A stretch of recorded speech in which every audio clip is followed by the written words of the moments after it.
दोस्तों, क्या हो अगर आप एक मुसीबत से भागने के लिए एक सफ़र पर निकले हो, लेकिन तभी दूसरी मुसीबत उसी सफ़र में आ जाए और आप जिस बोट पर मौजूद हो वो डूब जाए। ऐसी सिचुएशन में आप कैसे निकलेंगे? कहानी की शुरुआत होती है और हम लायला नाम की औरत को देखते हैं जो बहुत ही ज़्यादा घबराई हुई है। वो एक आदमी के पास जाती है जो लोगों को इधर से उधर यानी कि एक जगह से दूसरी जगह भेजने का काम करता है, जिसके ऊपर एक QR कोड भी बना हुआ था। अब उसे लेकर वो बाहर आती है और यहाँ हमें सिचुएशन का अंदाज़ा होता है कि दुनिया में क्या चल रहा है। हमें पता चलता है कि इस दुनिया में अभी कोविड जैसी बीमारी का दौर चल रहा है। सभी लोग उसे मारे जा रहे हैं। लैला के हस्बैंड, उसका बेटा भी इस बीमारी की चपेट में आकर मारे गए। अब बस वो और उसकी बेटी ही बची है जिसको लेकर एक दूसरे शहर वो जा रही है जहाँ पर चीज़ें अभी थोड़ी संतुलित में है। बाहर आने पर अपनी बेटी को गीना वही बैंड देती है, लेकिन वो उसे पहनने से मना कर देती है। उसे लगता है कि उसकी माँ मुसीबतों से डर कर भाग रही है, जो कि उसके डैड ने उसे कभी सिखाया नहीं है। पर लैला को भी अच्छे से पता है कि अभी सिचुएशन क्या है, क्या गलत है और क्या सही है। वो दोनों ही एक पोर्ट पर पहुंचते हैं जहां पर कुछ लोग उन बैंड्स पहने हुए लोगों को बोट पर बैठा रहे थे और ये भी चेक कर रहे थे कि कोई इन्फेक्टेड तो नहीं है। उन दोनों को भी उसमें बैठा लिया जाता है। अब रात होने पर गीना देखती है कि उस बोट में काफ़ी लोग ऐसे हैं जिसमें कुछ शहर के बड़े बड़े लोग भी शामिल हैं। उसके बाद वो सोने के लिए चली जाती है, पर जब उसकी आंख खुलती है तो वो पानी पर नहीं बल्कि ज़मीन पर थी, वो भी एक आइलैंड पर, जहाँ उसे एक निया नाम की लड़की उठाती है। दरअसल रात में तेज़ तूफान आया था और बोट में ज़्यादा वजन होने के कारण वो उसे संभाल नहीं पाई, जिसकी वजह से वो पूरी बोट पलट गई और देखते ही देखते सभी लोग मारे गए। अब सबसे पहले तो वो अपनी माँ को ढूंढती है, पर उसकी माँ के साथ उस बोट में सवार जितने भी लोग थे कोई दिखाई नहीं दे रहा था और इसीलिए वो निया से आकर इस बारे में पूछती है। पर वो कहती है कि मैं खुद बोट में थी, लेकिन जब सुबह मेरी आँख खुली तो मैं यहाँ पर थी, पता नहीं कैसे। मुझे तुम्हारी मॉम के बारे में कुछ भी पता नहीं है। वो बहुत निराश हो जाती है। उसे लगता है कि शायद अब उनका कुछ भी नहीं होगा, इसीलिए वो जाकर एक SOS का साइन बनाती है, वहीं बैठ जाती है। शायद उसे कोई देख ले, लेकिन काफ़ी देर हो जाती है। निया उसे कुछ खाने का सामान ला कर देती है, जिसमें एक नारियल और कुछ केले थे, जिन्हें खाकर वो खुद की भूख मिटाती है। अब निया उसे बात करने की बहुत कोशिश करती है, लेकिन गीना कुछ भी जवाब नहीं देती। वो तो उसे इग्नोर करती रहती है, यहाँ तक कि निया उसे अपने बनाए हुए शेल्टर में भी चलने को कहती है, लेकिन वो फिर भी मना कर देती और पूरी रात वहीं किनारे पर बैठी रहती है। जब सुबह निया कुछ खाने के लिए मछलियाँ पकड़ने जाती है तो वो देखती है कि गीना वहीं किनारे पर सोई हुई है। अब यहाँ निया कोई एक्सपर्ट तो है नहीं, इसीलिए उसे काफ़ी दिक्कत होती है किसी भी मछली को पकड़ने में, जिसको देखकर गीना कहती है कि तुम्हारा तरीका ही गलत है, ऐसे मछलियाँ नहीं पकड़ी जाती। वो कहती है कि ठीक है, तुम ही सही तरीका बता दो कैसे पकड़ते हैं। और यहाँ पहली बार गीना उसकी मदद के लिए आती है और पहली बारी में ही मछली को पकड़ लेती है, और जिसको देखकर निया भी हैरान थी कि आखिर उसने ये कैसे किया। शायद उसने मूवी TV की सर्वाइवल स्टोरीज को देखा होगा, इसीलिए उसे पता है कि सर्वाइव कैसे करते हैं। खैर, उसके बाद दोनों में थोड़ी मोड़ी बातें होती है, क्योंकि बिना बात करे वो सर्वाइव नहीं कर सकेगी। ऐसे मौके पर तो उन्हें यूनिटी दिखानी होगी। इसी बीच उनकी नज़र समुंदर में तैर रहे एक बॉक्स पर पड़ती है, जो कि शायद उनकी बोट में से गिरा होगा। दोनों ही उसे किनारे तक लेकर आते हैं और फिर उसे बड़ी ही मुश्किलों से खोलते हैं, जिसमें उन्हें कुछ खाने और पहनने का सामान मिलता है जो आगे जाकर उनके काम आने वाला है। इसी बीच उन्हें थोड़ी भूख भी लगती है, तो उसके लिए जो उन्होंने मछलियाँ पकड़ी थी वो उसे पका कर खाना शुरू कर देती है। उसके लिए तो आग की ज़रूरत पड़ेगी, इसीलिए निया आग जलाती है, पर उसे वो भी नहीं होता। इसीलिए यहाँ गीना काम आती है और अपनी तरकीब से वो आग भी जला देती है, जो कि जल भी जाती है। और इस चीज़ को देखकर वो एक बार फिर से हैरान थी कि आखिर ये कैसे कर देती है।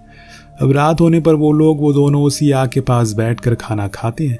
तब गीना अपने बारे में कुछ बातें बताती है, जैसे कि उसके भाई और डैड दोनों ही बीमारी के कारण मारे जा चुके हैं। उसके बाद उसकी माँ ने फैसला किया कि वो दूसरे शहर चले जाएंगे, पर शायद उसकी किस्मत में खुश रहना लिखा ही नहीं है। उसे पता ही नहीं है कि आखिरी बार वो खुल के कब खुश हुई थी, तो उसे अपनी पुरानी यादें भी ढंग से याद नहीं है। अब अगली सुबह गीना नहा रही होती है तो निया उसके लिए कुछ खाने का सामान लाती है और उसे दे देती है। उसके खाने के तरीके को देखकर वो कुछ ज़्यादा ही हैरान थी। ऐसा लग रहा था कि मानो वो ऐसी जगह पर पहले भी रह चुकी है।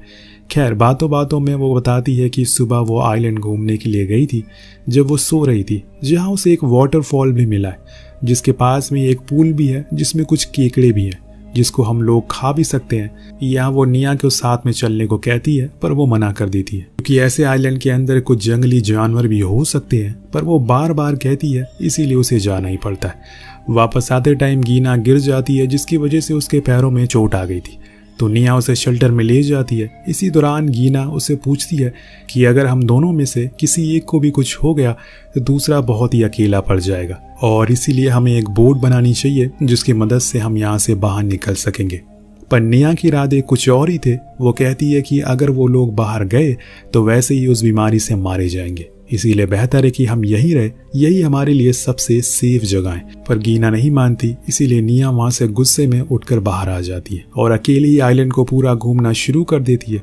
वो पूरी रात नहीं लौटती और सुबह जब उसकी आंख खुलती है तो वो देखती है किनारे पर कुछ सामान पड़े हुए जो उनके काम आ सकते हैं। उसमें कुछ खाने पीने का भी सामान था जो शायद बोट में से गिरकर यहाँ पर आ गया होगा। वो सामान को लेकर शेल्टर आती है और उसे वापस आता देख गीना बहुत खुश होती है और कहती है कि मैंने पूरी रात सोचा और तब समझ आया कि तुम सही कह रही थी।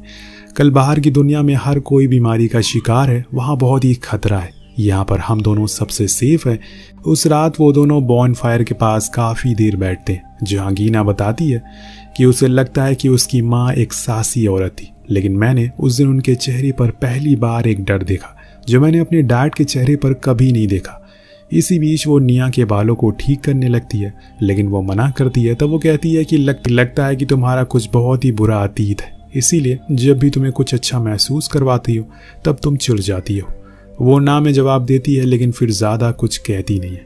अब अगली सुबह गीना अपने पैरों की बैंडेज को निकालती है। इसी बीच निया आ जाती है जो उसकी मदद करती है, जिससे कि दोनों बहुत करीब आ जाते हैं। नेक्स्ट सीन में हम देखते हैं कि इन्होंने अब अपना शेल्टर थोड़ी ऊंचाई पर बना लिया और उसकी मदद के लिए निया गीना को बुलाती है, लेकिन वो अपनी पर्सनल डायरी लिखने में इतनी बिजी थी, इसीलिए निया उसे छीन लेती है और खुद पढ़ने लगती है। पर यह चीज़ गीना को पसंद नहीं आती और कहती है कि अगर उसे कुछ बताना होगा तो वो खुद ही बता देगी। दरअसल उसने उस डायरी में ये लिखा हुआ था कि अगर वो दोनों अलग हो गए तो गीना खुद को संभाल नहीं पाएगी। अब कुछ दिन ऐसे ही बीत जाते हैं, लेकिन अभी तक सच में इन्हें ढूंढते हुए कोई नहीं आया था, या फिर कोई बचा ही नहीं है जो इन्हें ढूंढने के लिए आए। कुछ भी हो सकता है। अब एक रात गीना निया को बताती है कि जब सब लोग बीमार होने लगे तो उन्हें एक कैंप को ज्वाइन करना पड़ा जहाँ पर कुछ हेल्थी लोग रहते थे।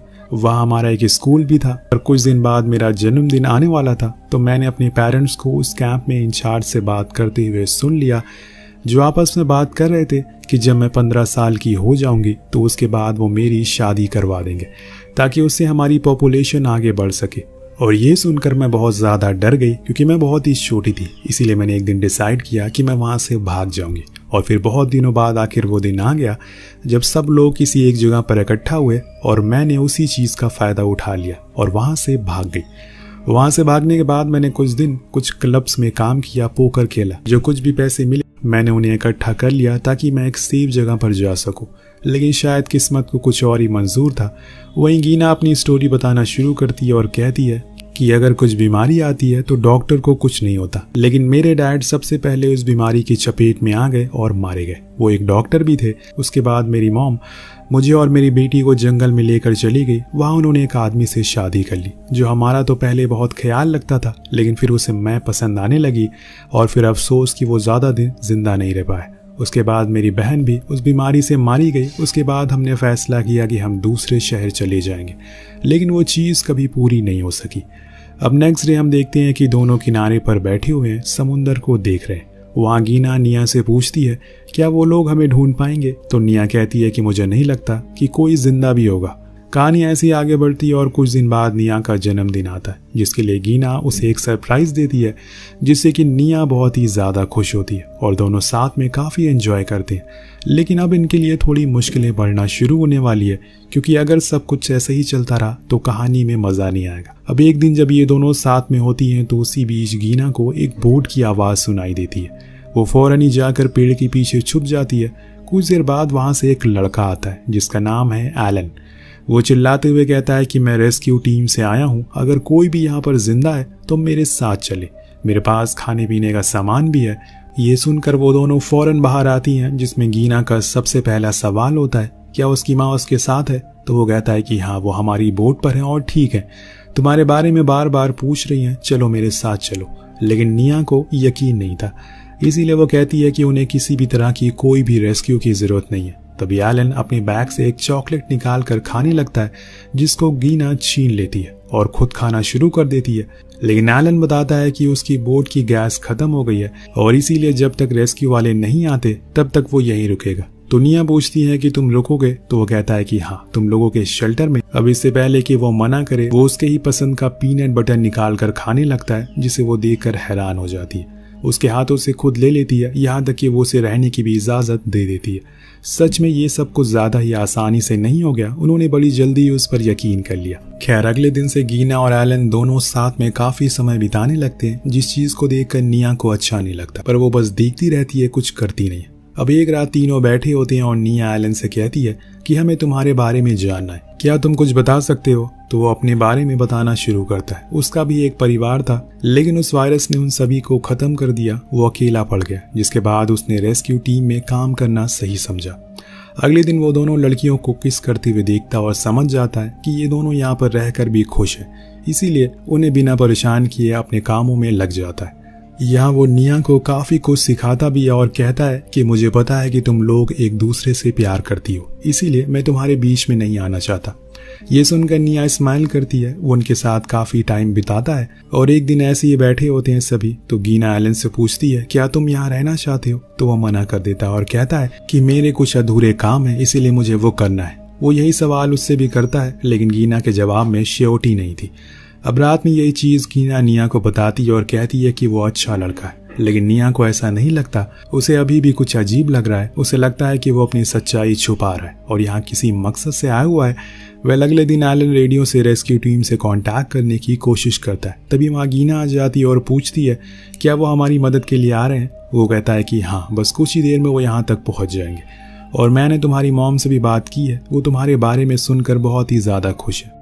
तो गीना अपनी मॉम से बात करवाने को कहती है, लेकिन एलन मना कर देता है। पर उसके बार बार कहने पर वो बात करने के लिए फिर से रेडियो से कनेक्ट करता है, लेकिन कोई जवाब नहीं आता और उसको ऐसे परेशान देखकर एलन समझ जाता है कि जरूर वो अपनी और निया के बीच किसी एक को चूज करने की वजह से परेशान है। इसीलिए वो उसे समझाता है कि जहां तक मुझे लगता है कि वो तुमसे बहुत प्यार करती है और तुम्हें यहीं रुकना चाहिए, या फिर तुम दोनों को ही साथ में चलना चाहिए, फैसला तुम्हारे हाथ में।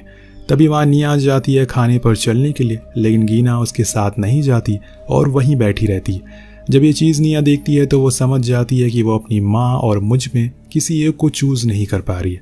इसी बीच एलन कहता है कि वो इस बात से ज़्यादा परेशान है, उसकी माँ वहाँ अकेली है, लेकिन उससे भी बड़ी दिक्कत है उसके लिए तुम हो। ये सुनकर निया अपने सामान को पैक करने लगती है। तभी वहाँ गीना आ जाती है, जो ये देखकर पूछती है कि ये सब क्या हो रहा है। तो निया कहती है कि मैंने फैसला कर लिया है कि अब मैं तुम्हारे साथ चलूंगी, तुम अकेले नहीं होगी। पर वो उससे पूछती है कि आखिर ये किसने कहा तुमसे कि मैं जाने वाली हूँ? मैंने फैसला कर लिया है कि मैं इसी आइलैंड पर तुम्हारे साथ रहूंगी, क्योंकि जब से मैं यहाँ पर आई हूँ मेरी सारी मुश्किलों को मैं भूल चुकी हूँ। मेरे लिए अब तुम ही सब कुछ हो। तो फाइनली दोनों डिसाइड कर लेती हैं। पर एलन को जाना था, इसीलिए वो उसके जाने से पहले काफ़ी मस्ती करते हैं। यहाँ नशे में निया कहती है कि मुझे लगता है कि तुम अच्छे इंसान नहीं हो, पर मैं गलत थी। अब ऐसे ही नशे की हालत में एलन गीना को किस करने की कोशिश करता है, लेकिन वो दूर हो जाती है। अब नेक्स्ट डे एलन को जाना होता है, इसीलिए वो अपना सारा सामान पैक कर रहा होता है। उधर गीना सोकर उठने के बाद थोड़ा सा वॉक पर जाती है। तभी उसे कुछ दूरी पर अपनी मॉम की और कुछ लोगों की लाश मिलती है, जो कि उस बोट क्रैश में मारे गए थे और अब वो बहकर इस आइलैंड पर आ गई थी। ये देखकर वो पूरी तरह से शॉक हो जाती है और भागते हुए निया के पास आती है। इस दौरान हम एलन को देखते हैं, जो किसी से रेडियो पर कहता है कि हमारे लिए फ़ायदे की डील होगी। वो दोनों लड़कियों को हम बेचकर अच्छे पैसे कमा सकते हैं। मैं उन दोनों को लेकर आ रहा हूँ। हो सकता है कि उसमें से एक मुझसे लड़ने की कोशिश करे, लेकिन मैं ले आऊँगा। अब बात करके वो रेडियो रखता है कि इतने में पीछे खड़ी गीना सब कुछ सुन लेती है और पूछती है कि तुमने तो कहा था कि मेरी मॉम जिंदा है, लेकिन वो असल में मर चुकी है और तुम्हारी सच्चाई मैं जान चुकी हूँ। वो उसे समझाने की कोशिश करता है, लेकिन गीना किसी भी तरह का कोई रिस्क लेना नहीं चाहती। इसीलिए वो उसके पेट में नुकीली लकड़ी घुसा देती है, जिससे कि वो वहीं तड़प तड़प कर मारा जाता है। लेकिन दोस्तों, तभी उन्हें दूर से आती हुई एक बोट नजर आती है, जो कि एलन के साथी की थी, जो उनकी ओर आ रही थी। इसीलिए दोनों छुपने का फैसला करते हैं, लेकिन तभी निया को आइडिया आता है। वो रेडियो से कनेक्ट करती है और अपने बीमार दोस्त के लिए मदद मांगती है, जिसको सुनकर वो बोट वाले वापस घूम जाते हैं, क्योंकि उन्हें लगता है कि शायद वो इन्फेक्टेड है, इसीलिए उनके पास जाकर कुछ भी फायदा नहीं है। तो इस आइडिया की वजह से उनकी जान बच जाती है। उसके बाद वो गीना की मॉम को वहीं दफन कर देते हैं, वहीं दफना देते हैं और अपने आगे आने वाली जिंदगी को वहीं बिताने का फैसला करते हैं। वेल दोस्तों, अगर दुनिया में इस तरह की बीमारी फैल जाए तो ऐसी कौन सी जगह है जहां पर आप और अपनी फैमिली को लेकर जाना चाहेंगे? नीचे कमेंट करके जरूर बताइएगा। मिलते हैं अगली वीडियो में। Thank you so much watching. Peace out.